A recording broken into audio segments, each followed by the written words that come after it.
বেগম খালেদা জিয়া আজ ভোর 6:00টার সময় ইন্তেকাল ফরমাইয়াছেন। শীতল ভোরের নিস্তব্ধতাকে ভেঙে দিয়ে মঙ্গলবারের সকালটি বাংলাদেশের জন্য বয়ে আনে এক গভীর শোকের বার্তা। এই শোকের মুহূর্ত আবেগ ভরা কণ্ঠে মাকে স্মরণ করেছেন তার জ্যেষ্ঠ পুত্র ও বিএনপির ভারপ্রাপ্ত চেয়ারম্যান তারেক রহমান। তিনি বলেছেন, ব্যক্তিগত জীবনের সব ত্যাগ স্বীকার করে বেগম খালেদা জিয়া নিজের সমগ্র জীবন উৎসর্গ করেছিলেন দেশ ও দেশের মানুষের কল্যাণে। মায়ের মৃত্যুতে দেওয়া আবেগঘন বার্তায় তিনি স্মরণ করেছেন এমন এক নারীকে যিনি কেবল একজন রাজনৈতিক নেত্রী ছিলেন না, ছিলেন গণতন্ত্রের নির্ভীক পথ প্রদর্শক ও দেশের মানুষের জন্য নিবেদিত এক অভিভাবক। স্বৈরাচার ও আধিপত্যবাদের বিরুদ্ধে আজীবন লড়াই করা এই নেত্রী ব্যক্তিগত সুখ স্বাচ্ছন্দ্য বিসর্জন দিয়ে দেশকেই বেছে নিয়েছিলেন নিজের পরিবার হিসেবে।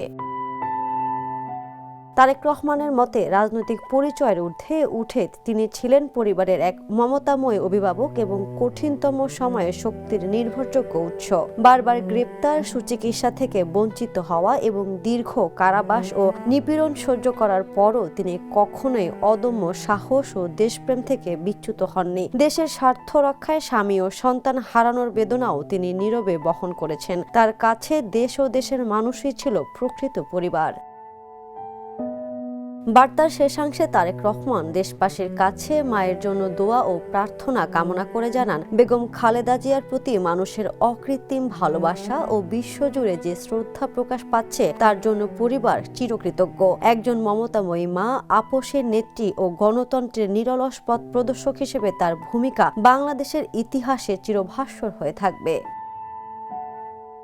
তিনবারের সাবেক প্রধানমন্ত্রী, বিএনপি চেয়ারপারসন ও অসংখ্য মানুষের আশার ঠিকানা এই নেত্রীর বিদায়ে যেন থমকে গেছে দেশের রাজনৈতিক হৃদস্পন্দন। তার প্রস্থান শুধু একটি সময়ের অবসান নয়, এটি একটি সংগ্রামী অধ্যায়ের নীরব সমাপ্তি, যা জাতির স্মৃতিতে গভীর ছাপ রেখে গেল। বেগম জিয়ার জীবন বাসন শুধু একটি পরিবারের জন্য নয়, বরং বাংলাদেশের রাজনৈতিক জীবন এক গভীর শূন্যতার সৃষ্টি করেছে।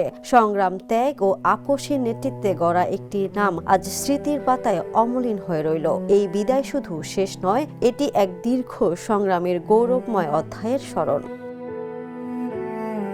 Desk report, the news. দেশে দেশে সবার সাথে দ্য নিউজ।